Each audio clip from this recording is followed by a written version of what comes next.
आयुर्वेद में इस संबंध में अजीर्ण के संबंध में बहुत विशद व्याख्या की गई है और कहा गया कि अजीर्णे भोजनम रोग मूलम पापम दुखम, यानी अजीर्ण में भोजन करना रोग का मूल कारण है, दुख का कारण है, पाप का कारण है। तो ये हमें ध्यान में रखना चाहिए कि अजीर्ण नहीं हो, क्योंकि अजीर्ण ही सबसे बड़ा कारण होता है।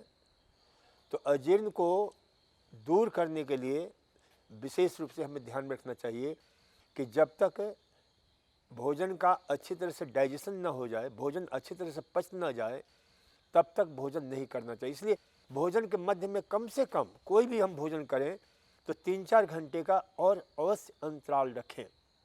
बार बार भोजन करना, बेसमय भोजन करना, गरिष्ठ भोजन करना, कहीं हम गए जीभ के लालच में, आपके स्वाद के लालच में हम अति भोजन कर लेते हैं और उसका परिणाम बहुत ही दुखद होता है, अजीर्ण के रूप में हमारे सामने आता है। तो इसलिए जहाँ तक हो सके अजीर्ण से बचना चाहिए, क्योंकि हमारा जो भोजन को जो पचाने वाली अग्नि है वह बिल्कुल विकृत हो जाती है। अति भोजन करने से, बार बार भोजन करने से, बेसमय भोजन करने से, भोजन करने के तुरंत बाद भोजन करने से, तो इस प्रकार से हमें ध्यान में रखना चाहिए।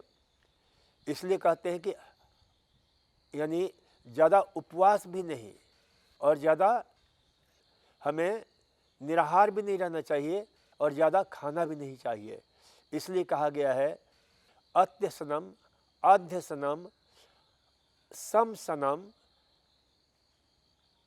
आपके अति असनम और